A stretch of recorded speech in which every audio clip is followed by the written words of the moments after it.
Happy Wednesday, everybody. Andy and Steve from WagerTalk.com. Welcome to the Road to Millions on Wednesday, November 8th. We got a great show for everybody. Hit the like button and leave us a comment. Tell us how your week is going.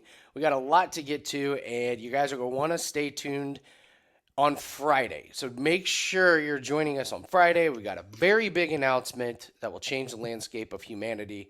No, it won't. It won't. But we do have a big announcement that we're very, very excited about. And there's no time to waste on today's show. We're going to go over NBA props, NHL props. We're going to give you a sleeper of the day and a stat of the day. Then we're going to go for an Unbreakable sports record Hall of Fame. It is right up Steve's alley. It's in his backyard. And we're looking at an NBA record that kind of gets swept under the rug. You don't really hear this one talked about True. a whole lot. So we'll go over that. We're going to switch up the order. I want to start with the sleeper of the day and the stat of the day because it does lead into the NBA props. So, Steve, we'll start with the sleeper of the day. You and I are both very familiar with this person. He's played on our teams. Your team actually traded for him, and now he's out in Portland, and he's been a assist machine without Scoot Henderson. And isn't he thinner this year? Have you noticed that? Yeah, He's he lost does some look weight. like he's in really good shape. Yeah, Yeah. for sure. So let's talk about Malcolm Brogdon. What do we notice about him?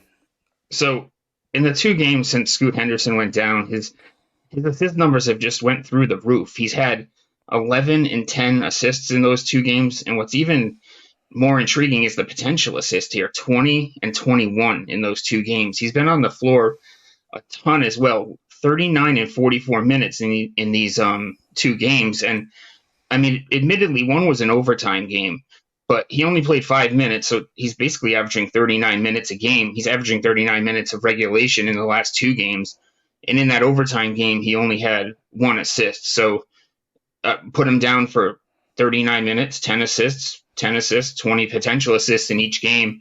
Henderson won't be back tonight, and then we also have Fox out on the other side, so he's a solid defender that can be a little bit pesky. Be one less defender on Brogdon tonight, that's for sure.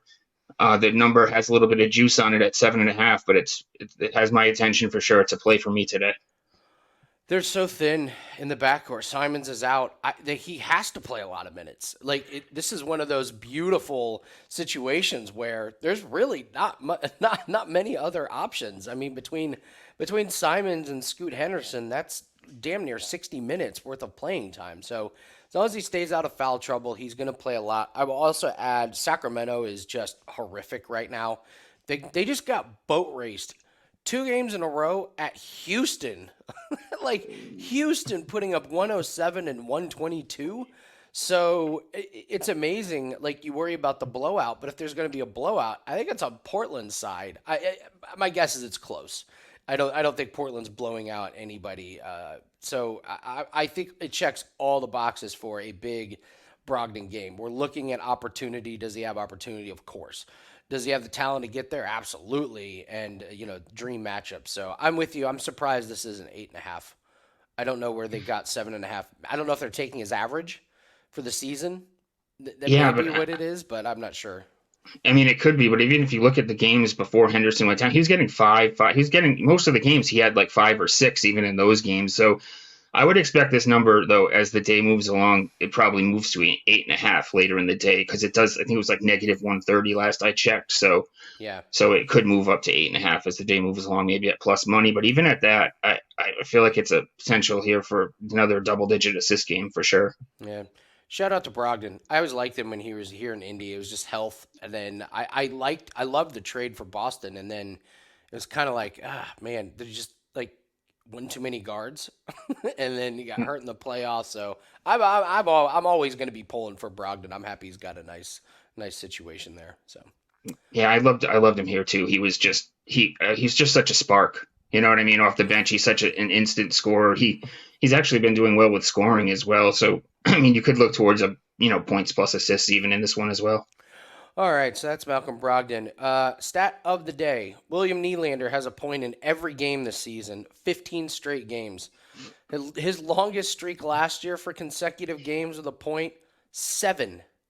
He's more than doubled this streak, Steve, to start the year. I talked about him.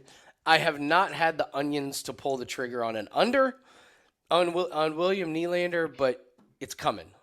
It's got to be coming. He's not going to score a point in every single game. So I wanted to bring this up because we're going to talk about some NHL props, and this one is is tops on my list here. But shout out to William Nylander, 15 straight games to start the year. It's insane, isn't it? Yeah, it's wild. You had brought this one up a while ago, and we luckily laid off of it and haven't actually played it in anything. But I mean, so he's playing. I know you're going to touch on it afterward. Afterward, he's playing Ottawa tonight. Could be worth a look. You're going to get plus money on it too. When this streak finally falls, the person that does cash the ticket is going to have a plus money ticket in their hand. Yeah, so let's go ahead and let's take a look at it. So yeah, you brought it up, plus 180. Plus 180 on a streak of 15 games. And I mean, you can just see what that, I mean, the algorithm is what it is. It's just, it keeps saying this guy's going to have a point, this guy's going to have a point, and I'm saying it's not going to happen. And I don't want to, well, I do want to toot my own horn. I sniffed out the Sharks were getting ready to win.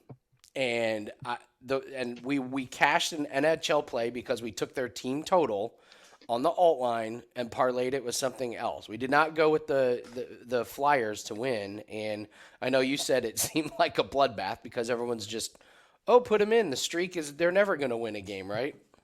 Yeah, there's sort of a lot of people blindly going against the Sharks there, and man, when you see a streak that's been going for that long, if you've been riding it the whole time, I could see keeping with it and with the thinking that when I finally lose, I've already won my fair share on it. But if you're jumping on board late on this, or you just sniff this one out, which would be wild it's just it's a disaster waiting to happen. Exactly.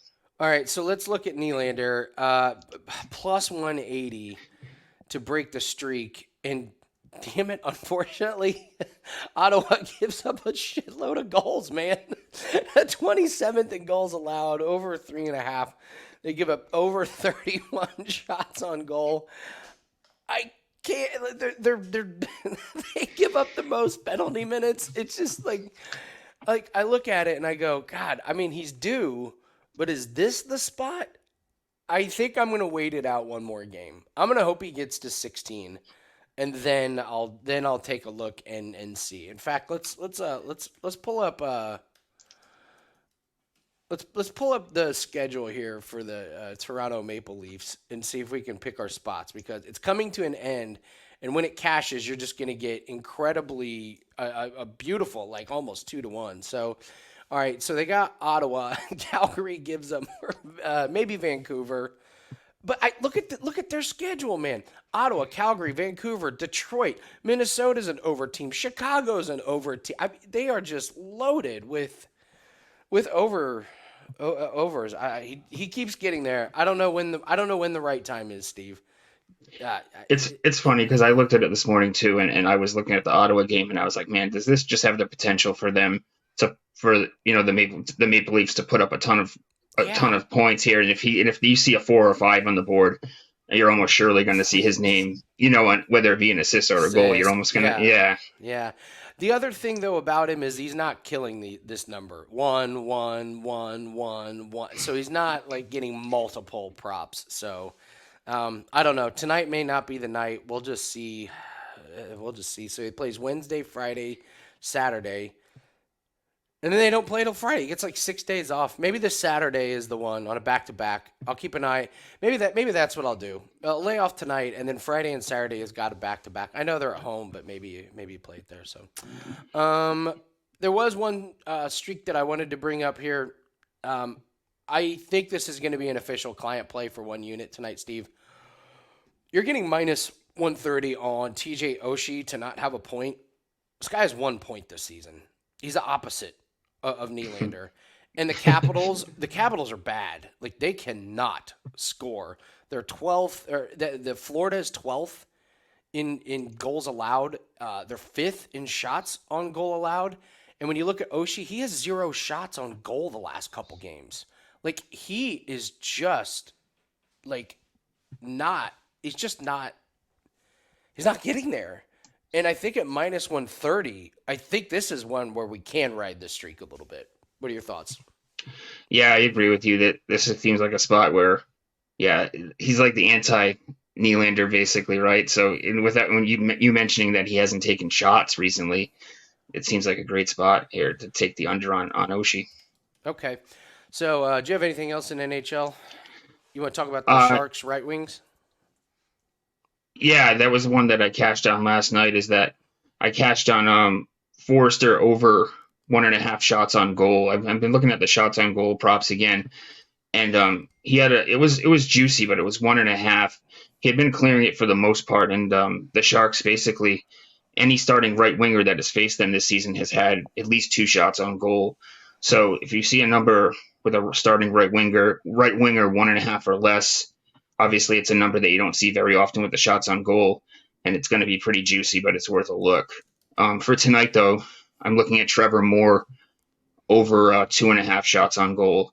He's hit it in 8 of 11 games and 5 of 6 on the road, and Mm-hmm. he had 6 when he against Vegas in his first game against them this season. So that's one that I'm looking at for tonight. Love it. Love it.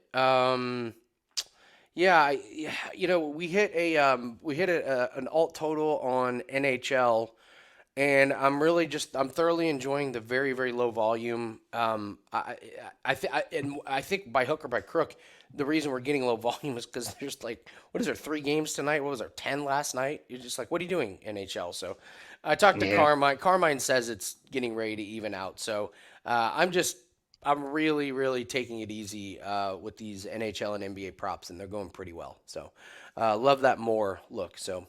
Yeah, stay tuned for Nylander. I'm laying off tonight, and I think I'm going to pull the trigger on Friday and Saturday. So for him not to have a point, but I think Oshie's absolutely worth a play. I think I'm going to keep riding that one and see if we can cash a couple games in a row. His ice time is down. It's like around 16, 18 minutes, and the team is struggling. So, all right, guys, what do we have up? Well, we've got an NBA best bet on a nice 3-0 run in NBA plays. Very proud about that. And NFL 5% is back, number one over the last 2 seasons. We've hit 66% of them. Started out red hot, then lost a few of them, but we took last week off of having a 5% play.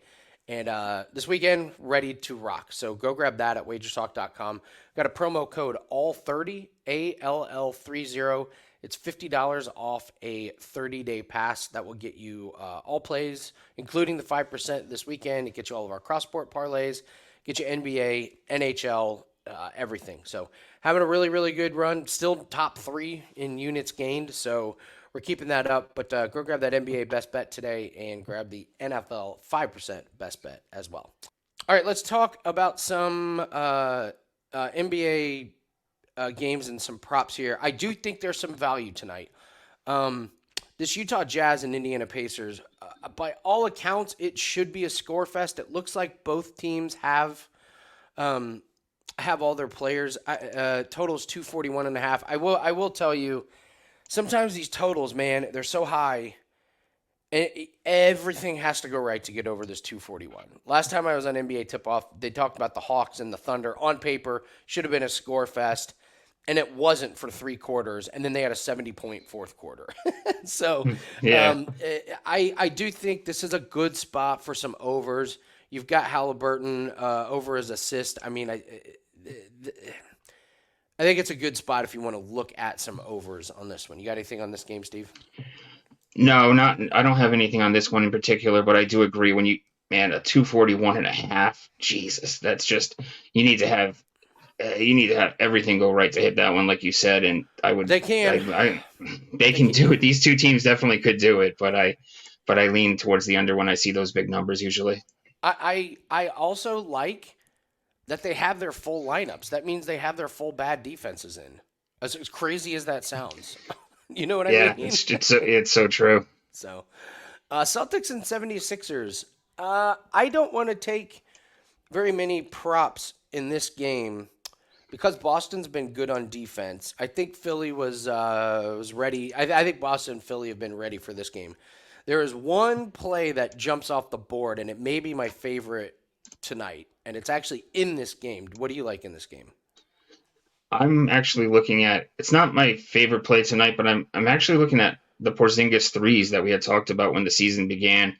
He's hit it in 3 of 6 games, and he's basically had one in every other game. So and it's only negative 115 tonight. What I'm thinking is here is that Embiid, they're gonna, he's not gonna want to chase him around on the perimeter so much, and he's gonna have to obviously, but I mean, Porzingis is going to be pulling him out of the paint, so I feel like it could be a spot where he gets some open looks from 3 point land in such a short number. He only needs to hit two. Without even talking, my favorite play on the board tonight is Porzingis over 1.5 3 pointers. It's only minus 115. This is why you get Porzingis for Embiid. This is exactly why you get Porzingis, so he can hit threes against the 76ers, so he can pull Embiid out of the paint. Seriously, this is why you guys went and got him for tonight, for games like this. So Yep. he's gonna get. I mean, he had 6 attempts last game. I think he gets 6, 7, 8 attempts as well. So Wizards and Hornets. Here's another score fest. This one is. I mean, talk about defense optional. LaMelo over points and assists, over assists. What do you think?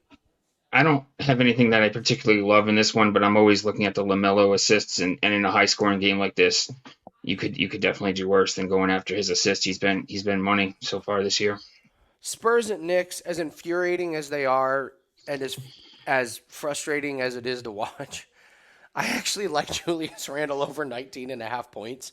The Spurs are horrific on defense, absolutely horrific on defense, and Randle's going to shoot the ball 20 plus times. He just is. He's just going to shoot the ball a ton. He had some horrible shooting performances and he came in just under. But last game, I think he was like 9 for 20 and he had like 27 points. So it's just one of those hold your nose, don't watch the game, you'll give yourself a heart attack. But it's just a beautiful matchup. I think Brunson has a great game. I think Julius Randle has a big game as well. What do you think? So for this one, I'm actually going back to the turnover props, and it's a guy that burnt us. Sohan, I'm looking at him Right. again at 1.5. He's went over the number in 5 of 7 games, and Vassal's out tonight, so he's maybe going to get some extra minutes. He's going to definitely have some extra. He's going to have the ball in his hands a lot more. And then you have the Knicks coming in, allowing the sixth most turnover, forcing the sixth most turnovers to opposing point guards. I'm sorry, and yeah, at 1.5, he makes one or two mistakes, and it's pretty much easy cash. And we missed it. We happened to be on it the time that he fell short, but he's hit it in 5 of 7. So I'm looking his way again. Nets and Clippers, complete pass on this one.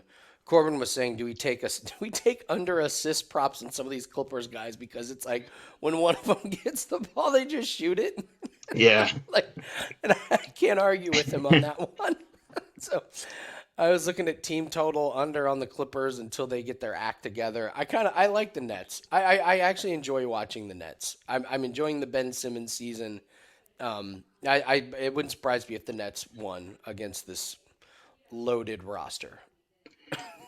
I just as a lean, Zubac over 8.5 rebounds. He's hit it in 3 of 6 games, landing on 8 and 7 in the other games. So he's right around that mark in 2 of the other games, I should say. He's right around that mark all the time. And no Claxton. The Nets don't have a lot of size. So if Zubac plays his normal minutes, he's just going to be sitting there in the paint. And I feel like he should be able to grab 9 rebounds there. Just a lean on that one, though. Pistons and Bucks, really no opinion here. I was looking at some of the perimeter scoring for Pistons, but I can't get to the window on anything in this one. This one's a pass for me as well.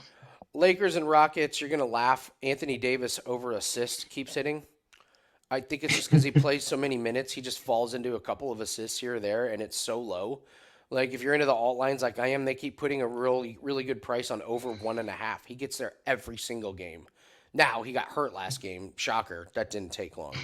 But yeah, so anything in Lakers Rockets, I know nothing for me on this one.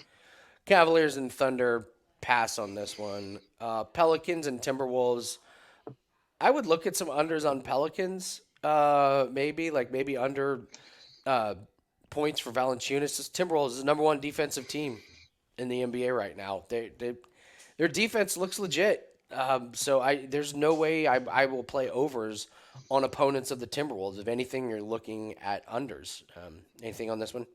Yeah, the T Wolves defense scares me off this one, but without CJ on the floor, you got to start looking at Zion's points. His points go way up, obviously, with all, there's a lot of extra shots available. But yeah, tonight I would look away. There's better spots on the board, in my opinion. Suns and Bulls, you got to wait and see what's going on with Bradley Beal. Game time decision. Pass on that one. Heat and Grizzlies, I have absolutely nothing in that one. Do you have anything? I don't have anything on Heat Grizzlies, but as far as the Bulls game, um, I'm on this DeRozan under 5.5 assists. It's Oh, juicy, okay. but at in home games he's under this number in 4 or 4 home games, and it's really we talked about this amongst just between each other, but he just takes a ton more shots at home. He's only taken 20 shots 3 times this season. They've all been in home games. In Hmm. the fourth home game, he took 13. It's because he only played 30 minutes, and it's because it was because of a blowout. When he has his normal minutes at home, he's taking 20 shots a game, and he's going under 5.5 assists. Even with the juice, it's one of my favorite plays of the day.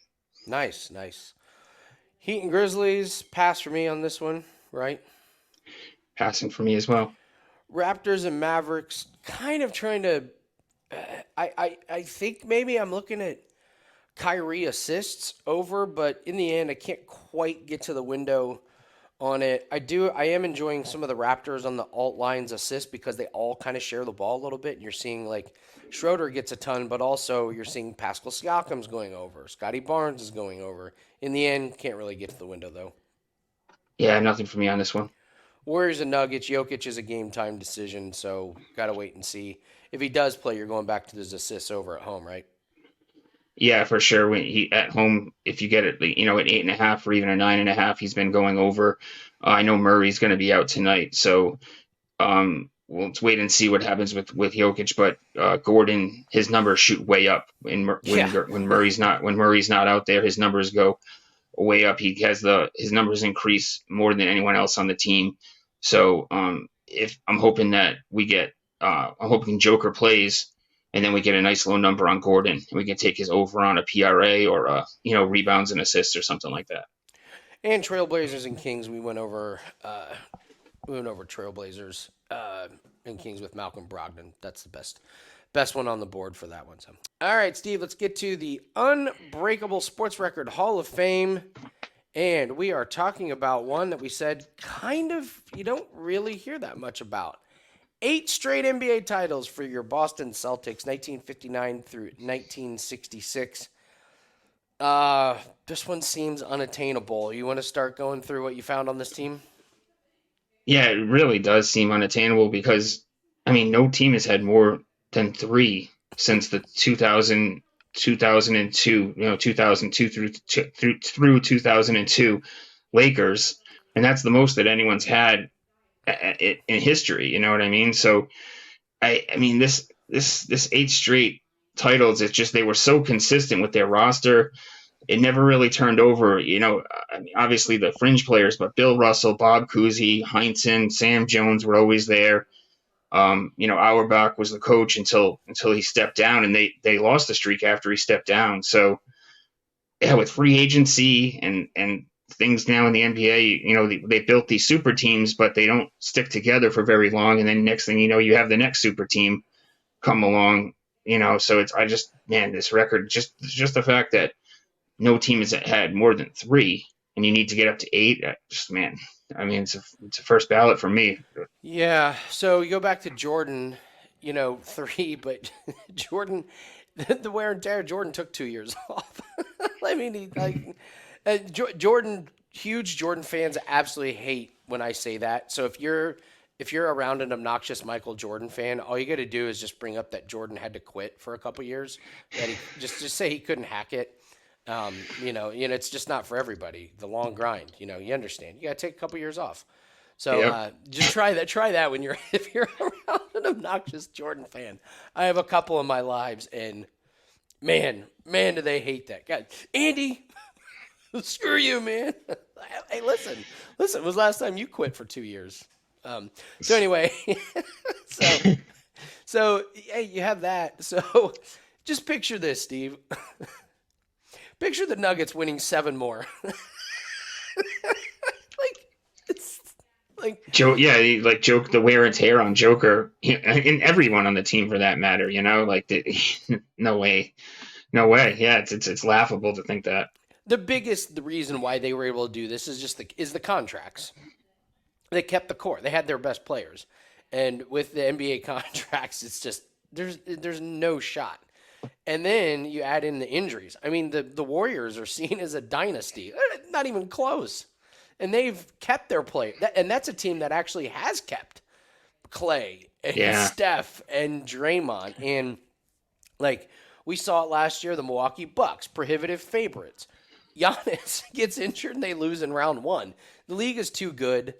Um, the one thing the one thing I will seriously say about Jordan when he made that run with the Bulls, the league was not very good at the time. Like it was kind of top heavy, but then there was a massive drop off, and that's just not the case with today's NBA. There's too many teams that are viable. I mean, the Houston Rockets just trounced the Kings 2 games in a row. Like it's a much different league. It's very very tough. The contracts alone. I mean, what did Giannis? Giannis signed a huge extension. It was 3 years. So you would need to keep him and then like 5 more years. There's just the math doesn't add up. You could not do it with the amount of superstars that are in the league. So I think this is kind of a no-brainer. Fast track automatically goes into the Unbreakable Hall of Fame, right? yeah, 100%. Like you mentioned the Jordan Bulls, and obviously that was probably someone's best shot at it. If he wouldn't have stopped playing for those 2 years, maybe they could have pulled it off. But yeah, like you said, with the way the talent's been distributed through the league, and you build one super team, and then the next one comes along, and it's better than that one. You know what I mean? Yeah. And the Warriors did stick together, but they've had a decline, and there's no way that there's just no way that anyone's ever going to break this record. 4 would be incredible. Getting halfway would be like the most amazing thing ever. Like It truly would be. yeah, so congratulations to the Boston Celtics, 1959, 1950, 8 straight NBA titles. That is absolutely making it into the Unbreakable Sports Record Hall of Fame. So, all right, that is going to do it for us on the road to millions for today, guys. Stay tuned Friday. We'll have our big announcement there. And don't forget to go grab the NBA Best Bet and the NFL 5% Best Bet. Those are up on WagerTalk.com. Or just use a promo code ALL30 for $50 off a 30-day pass. Thanks, guys, for joining us. Good luck. We will be back for Team Total Thursday tomorrow. So get ready for your NFL team totals. Good luck on your bets. We'll see everyone tomorrow on the Road to Millions. Good luck.